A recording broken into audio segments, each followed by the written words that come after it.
oyentes de Radio Sefarad y bienvenidos nuevamente a Milim, la historia de las diásporas con Alicia Benmergui. Hola Alicia. Hola, ¿qué tal? Pues nada, aquí dispuestos a empezar una nueva andadura, un nuevo capítulo. Ya saben los oyentes que nuestros capítulos suelen tener varias entregas, algunas muy largas como la de Entender Sefarad, que fue casi un año, y lo mismo con las raíces, los orígenes de Ashkenaz. En cambio, sobre Italia y sobre los judíos de Oriente, pues hablamos menos, porque también la documentación es menor. Y ahora entramos en una nueva zona que tiene que ver con una nueva época.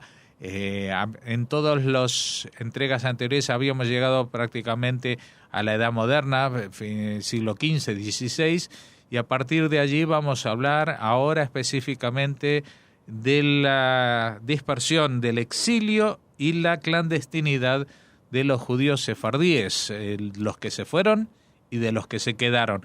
Pero en esta primera entrega, y ahora ya te paso el micrófono, Alicia, vamos a hablar un poco de cómo está el mapa general de los judíos en esta época. Y antes de que empieces, vamos a recordar que esta historia y muchas más la pueden encontrar en la página web milimculturaltodojunto.com.ar, y si quieren, cada 15 días pueden recibir en sus correos electrónicos gratuitamente un boletín sobre historias judías, suscribiéndose a través de cultural@arnet.com.ar. Y entonces ahora sí vamos a qué pasó a partir de la expulsión de los judíos. Sí, lo que me gustaría es hacer un comentario, ¿no? Eso que vos dijiste sobre los judíos de Italia. Lo que yo me doy cuenta es que constantemente aparecen cosas nuevas, o documentos, o cosas que se van encontrando, ¿viste? En bibliotecas, cosas, lo mismo que la historia de los sefaradíes, cuando hace unos años se encontraron unos libros que había, no me acuerdo si eran en una biblioteca en Barcelona, o era por ahí, y encontraron documentos de los sefaradíes. Esta es una historia como que constantemente se descubren nuevas cosas, nuevos temas sobre esta cuestión. Sí, yo quiero hablar un poco sobre, esta es por qué estamos cambiando así como, o haciendo una especie de cambio de la temática, porque tiene que ver con cosas que le van a pasar también al mundo. El tema de la toma de Constantinopla por parte del Imperio Otomano va a cerrar una ruta muy importante para los europeos, que era toda la zona del Mediterráneo, por donde podían circular o subirse a la India, lo que fuere, para irse las caravanas. Y entonces esa es una de las razones por las cuales Colón sale a buscar una ruta alternativa. Y esto entonces va a abrir también es el periodo, porque esto en historia se llama la modernidad. Sabés que la historia está dividida en periodos, como una especie de forma de establecer algún tipo de orden, y la Edad Moderna se dice que comienza para algunos con la toma de Constantinopla, creo que era 1453, y para otros con el descubrimiento de América, aunque para algunos América no haya sido descubierta. Pero lo que indudablemente marca el descubrimiento de América por parte de Colón, o la llegada de Colón a América, es la expansión y el dominio que la cultura occidental va a establecer sobre todo el mundo. Por ahora es así. Por ahora el almanaque de los negocios continúa cambiando ahora a fin de mes. Así que por ahora todavía, aunque hay voces que auguran que va a haber grandes cambios, la cultura occidental, con la expansión de Europa, sobre todo la llegada de Colón a América, es la expansión de la cultura occidental. Y esto va a tener muchas consecuencias para el mundo en general, para los negros de África también, para los indios en América y para los judíos también. Y bueno, entonces tenemos distintas comunidades judías establecidas en distintos lugares, y entonces esto va a tener que ver con la dispersión que va a haber de parte de los judíos sefaradíes, a dónde se van a ir y qué va a pasar con ellos. Y a pesar de que la vez pasada alguien me contó que fue a España y le dijo que prácticamente cuando se hace la expulsión de los judíos de España estos días, casi no se fueron, de España sí se fueron. El número que oscila y que se discute si fueron 90.000 o si fueron 120.000, pero es evidente que se fueron. Y también están los que se quedaron. ¿Y a dónde se fueron? Bueno, primero a los lugares más cercanos, donde había la comunidad de Portugal. Yo, en el texto que escribí sobre este tema, quise también, hay toda una historia que yo la estuve leyendo, que es lo que les pasó a los moriscos, porque me imagino que en España saben que también los moriscos fueron expulsados. Él se burlaba mucho de eso, él era un genio, Cervantes, y Cervantes dice estos quinteros, sobre todo en Valencia, que plantan los naranjos y las cosechas y hacen las quintas, son gente extremadamente peligrosa. Ahí comento de cómo él se burlaba de esto, pero bueno, los expulsan en el reinado de Felipe III entre 1609 y 1613. Entonces estaba leyendo la historia de estos que fueron, creo que fueron a Marruecos. Y cuando están en Marruecos les hicieron una entrevista y entonces dijeron que bueno, que se habló de los judíos, pero que de ellos no se habló. Es cierto, pobres, también a ellos los echaron.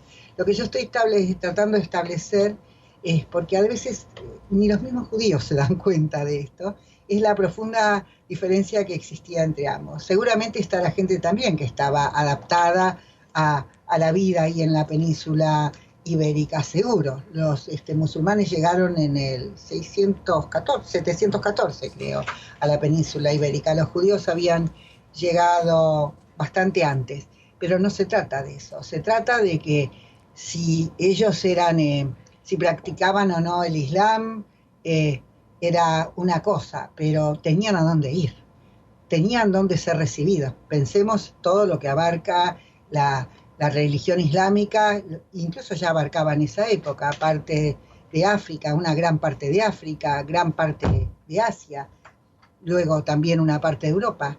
A los judíos estos pobres no tenían a dónde ir, y además de no tener, tenían que ser en cierto modo o de alguna manera aceptados o tolerados o recibidos. No fue así mucho en Portugal, tuvieron poco tiempo para estar ahí abiertamente como judíos, y tampoco es que en Marruecos hicieron ninguna fiesta para cuando ellos llegaron ahí. A muchos los mataron y los robaron, y a muchos de ellos los barcos, los capitanes de los barcos en donde ellos se embarcaron, los que podían, porque no todos podían, los vendieron como esclavos o los tiraron al mar. Me hace acordar bastante cuando a veces veo esta cosa de los que se van de África a Europa y lo que pasa con esos barcos que se hunden. Cuando los miro pienso un poco en esas cosas, ¿no?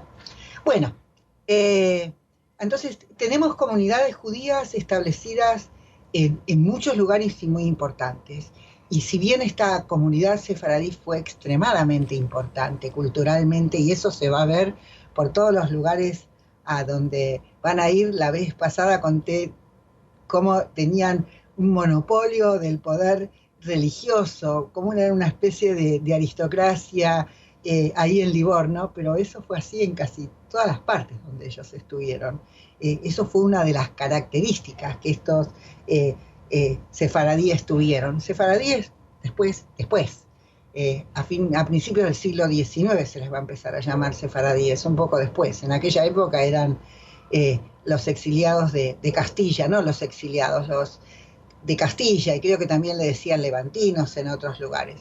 Bueno, y tenemos entonces ya que para esa época, porque es bueno que se puedan hacer estas relaciones y comparaciones, ya había una comunidad ashkenazí muy importante, expandida en lo que era el reino de la Gran Polonia, o era el reino de Polonia y el ducado de Lituania. Y esto es prácticamente toda una región que abarca lo que ahora es Letonia, Lituania, Bielorrusia, Polonia, Moldavia, Rumania y la parte occidental de Ucrania. Es un territorio inmenso. Y ellos con el paso del tiempo iban a llegar a ser los judíos más numerosos, para el siglo XIX, la comunidad judía más numerosa en el mundo. Ya también en esa época había centros de vida judía muy importantes en Polonia, que eran Poznań y Cracovia. Y también después otros grupos inmigraron al sudeste de Europa, en lo que ahora es Rumania y Bulgaria, y ahí fueron, con el avance del Imperio Otomano, integradas durante el siglo XV. Así que hay toda una gran parte del judaísmo que está establecida en estos importantes lugares. Y sobre todo para el siglo XVI, en los Arbaque y Lot, en esta cosa autónoma que tuvieron estos judíos, vamos a llamarlos polacos, por decir así, lo que pasa es que fue un momento fue también un poco la edad de oro del judaísmo ashkenazí, que de todos modos, aunque la edad de oro no les duró, tuvieron una existencia bastante larga y bastante rica y variada culturalmente. Y lo que estoy contando también tiene que ver con la presencia de sefaradíes, de colonias sefaradíes establecidas en algunas de estas ciudades polacas, que después, bueno, se van a diluir dentro de ese mundo ashkenazí y van a ir adoptando costumbres y el yiddish y todo eso, pero bueno, hay ciudades, eso lo voy a contar después, donde fueron los primeros en establecerse. Y lo mismo se habla de los que estuvieron en Rumania y Bulgaria.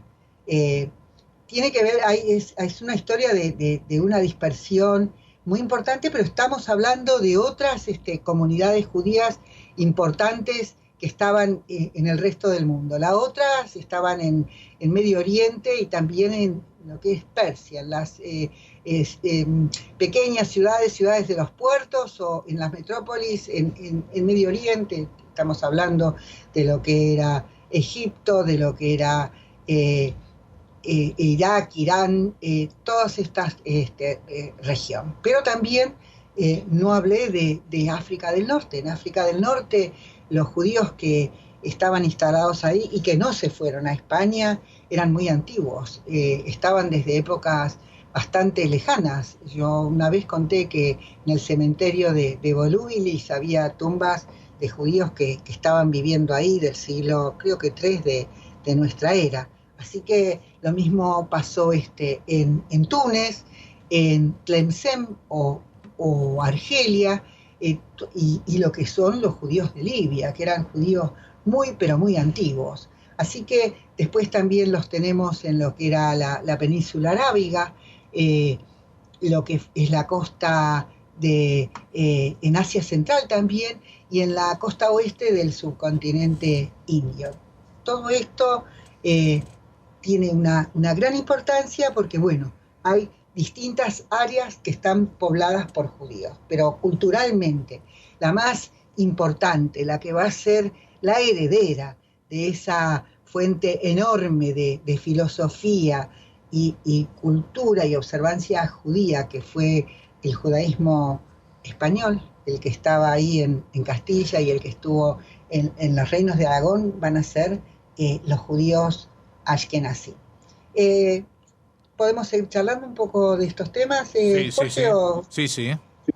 Entonces tenemos también una población importante de judíos que vivían en lo que es Sicilia, porque esto le pertenecía al rey Fernando el Católico, se llamaba el reino de Nápoles y las dos Sicilias, y entonces ahí también los judíos fueron expulsados. Cuando fueron expulsados en 1492 de España, también fueron expulsados de esa región. Y parte de ellos también se fueron a lo que eran las islas ahí en las zonas del Imperio Otomano. También tenemos una parte de judíos que viven escondidos, como marranos o criptojudíos, en lo que es Inglaterra, lo que es Londres y lo que es sobre todo Bath, la ciudad de los baños romanos. Después eso va a ser muy evidente en el siglo XVII, en el reino de Isabel, la hermana de María la Sanguinaria, la que estaba casada con Felipe II. Y tenemos también después los que se van a establecer, después se van a ir, hay judíos en la zona de a poco empiezan a escaparse pero no es en esta época, no quiero establecer confusiones con los tiempos, porque en realidad estoy empezando a contar lo que tiene que ver con el siglo XVII. Pero lo cierto es que hay judíos en distintas regiones de Europa, que estas comunidades, sobre todo la Ashkenazí, va a ser muy importante, va a establecer una cultura propia dominante, y también después, con el paso del tiempo, porque se dice que hay tantos ashkenazim que tienen cara de sefaradíes, bueno, digamos que eso tiene que ver con los estereotipos, donde se supone que todos los judíos sefaradíes tienen que tener los ojos oscuros, las cejas grandes espesas, las narices aguileñas y el pelo crespo. Bueno, hay sefaradíes que no. Hay sefaradíes que tienen unas hermosas caras rosadas, no tiene que ver, también son hermosas las pieles oscuras, que nadie se confunda. Y con ojos celestes, pero lo que pasa es que parece ser que también en una zona que perteneció al Imperio Otomano, que después va a ser tomada por los rusos, creo que es en Crimea, se van a integrar a estos judíos ashkenazim colonias de judíos sefaradíes. Así que, ¿por qué estoy contando también esto? Porque entre la gente que yo conozco existe también otro prejuicio. Y además tiene que ver con la gente que no conoce historia. Nadie tiene por qué conocerla si no se ocupa de eso. Ojo que yo no estoy mirando, no quiero tener una mirada así despectiva, porque no creo que, qué sé yo de ingeniería no sé de botánica, hay de montones de cosas que no sé y no cometo ningún pecado con esto. Pero el tema de decir nosotros nunca, o nunca fue así, que es algo que los judíos a veces tenemos la costumbre de decir, por lo menos yo antes la tenía y ahora dejé de decirlo, es que me dicen, por lo menos acá en la Argentina, que los judíos ashkenazim y los sefaradim no tenían trato entre sí. Y que había toda una cosa de prejuicios mutuos y recíprocos. Un poco es cierto, pero otro poco de que no tenían trato entre sí no es cierto. En Europa todo el tiempo lo tuvieron para hacer negocios, se influyeron mutua y recíprocamente en muchos momentos de la historia, en muchos lugares, y se entremezclaron. Donde los judíos sefaradim pudieron instalarse y ser dominantes, ellos lo hicieron porque, bueno, tenían un pasado mucho más antiguo, mucho más continuado, porque tenían una formación tal vez religiosa mucho más definida, y esto hacía de que ellos impusieran donde estaban sus prácticas y costumbres. Eso pasó prácticamente casi en todas partes. Eso pasó cuando llegan al Imperio Otomano, eso pasó cuando llegaron ahí a Marruecos, y además todas las cuestiones y peleas también que hubo sobre eso, pero muchos terminan siendo dominantes. Bueno, de esto vamos a hablar en las próximas entregas, que vamos a ir detallando en cada uno de estos puertos de destino del exilio sefardí y también de la clandestinidad sefardí, de los que se quedaron conversos forzados dentro del territorio de la península. Les recomendamos y les recordamos a los oyentes la página web milimcultural.com.ar y lo del boletín electrónico cada 2 semanas, escribiendo a cultural@arnet.com.ar. Pues este es el inicio de un nuevo camino que también coincide casi con el inicio de este año 2017, así que ya que estamos, te saludamos el año nuevo y volveremos a encontrarnos dentro de 2 semanas, Alicia. Nos saludamos vos, nosotros, todos juntos, cambiar el almanaque. Nosotros los judíos, yo siempre digo, tenemos una ventaja. Celebramos 2 años nuevos, así que la oportunidad de desearnos las mejores cosas 2 veces por año, y que sean, a pesar de cómo está todo, de que sea un año mucho mejor que el que ha pasado y que es muy bueno en general.